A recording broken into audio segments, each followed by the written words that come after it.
21대 국회 원구성 협상이 난항을 겪으면서 3차 추경안 처리 또한 불투명해졌습니다.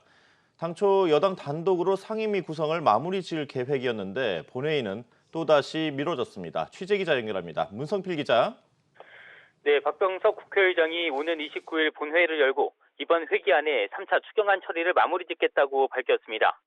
추경안 처리를 위해 협상 결과에 상관없이 본회의를 강행하겠다는 의지를 나타낸 겁니다. 주말 동안 박 의장 주재로 더불어민주당과 미래통합당 원내대표 간 마지막 협상이 있을 예정입니다.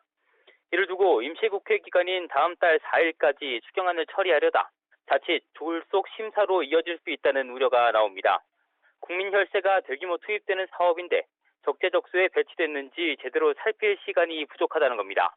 국회 예산정책처도 앞서 3차 추경안의 보완 필요성을 주장했습니다. 특히 5조 1천억 원 규모의 이른바 한국판 뉴딜 사업에 대해선 사업 목적이 불분명하거나 사업 계획과 사전 절차가 미흡해 효과를 담보하기 어려운 사업들이 상당수 편성돼 있다고 지적했습니다.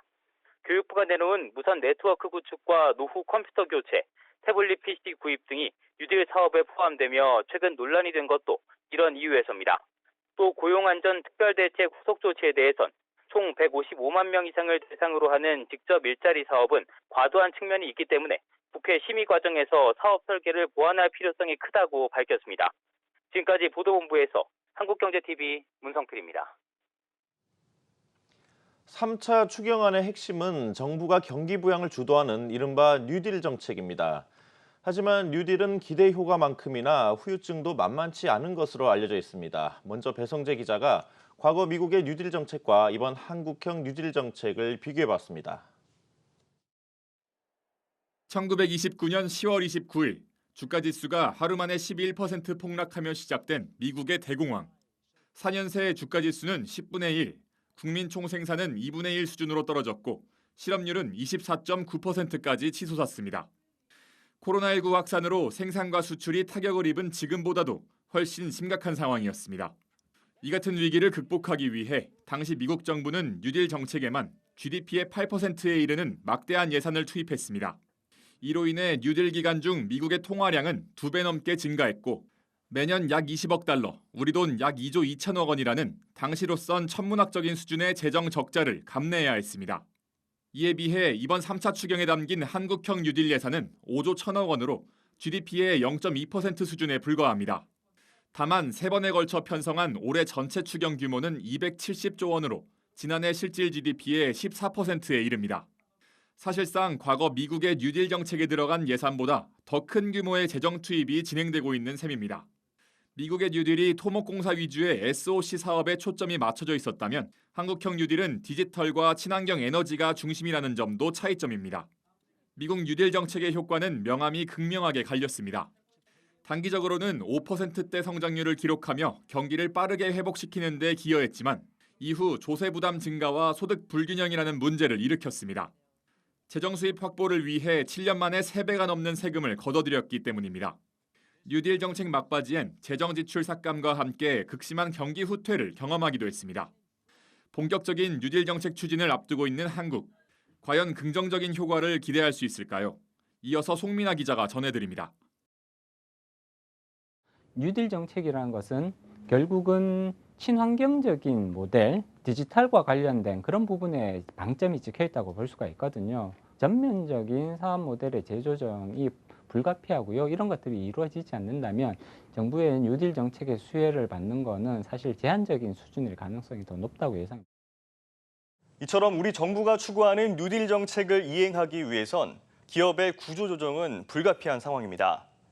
하지만 경쟁사와의 출혈 경쟁이나 코로나19 사태 장기화와 같은 대내외 악재들이 관련 기업에게는 변수로 작용하고 있습니다.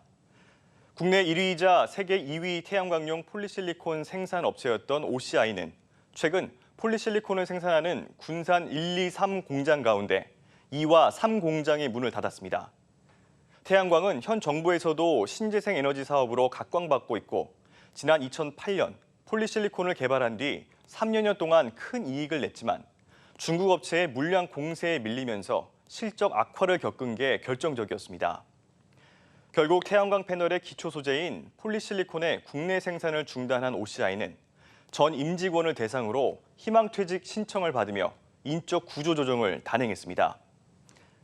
OCI처럼 폴리실리콘 사업을 영위했던 한화솔루션도 실적 부진이 이어지면서 사업에서 철수하기로 결정함에 따라 최근까지 100여 명에 이르는 여수 공장 인력을 다른 곳으로 재배치한 것으로 알려졌습니다.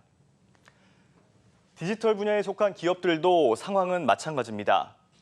코로나19 사태로 12개 국내 주요 장비 업체 가운데 8개 업체의 올해 1분기 영업이익은 전년 동기 대비 크게 감소했습니다.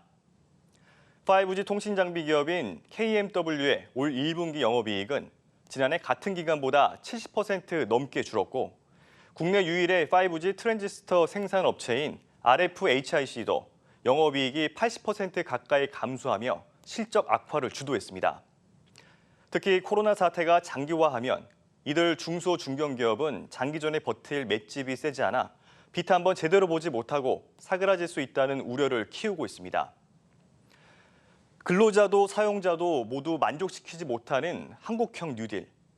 국내 기업들이 정부 정책 기조와 다른 행보를 보이면서 시작부터 엇박자를 내는 가운데 모호한 지향점과 졸속 심사 등으로 벌써부터 밑 빠진 독에 물 붓기라는 지적이 나오고 있습니다. 한국경제TV 송민아입니다.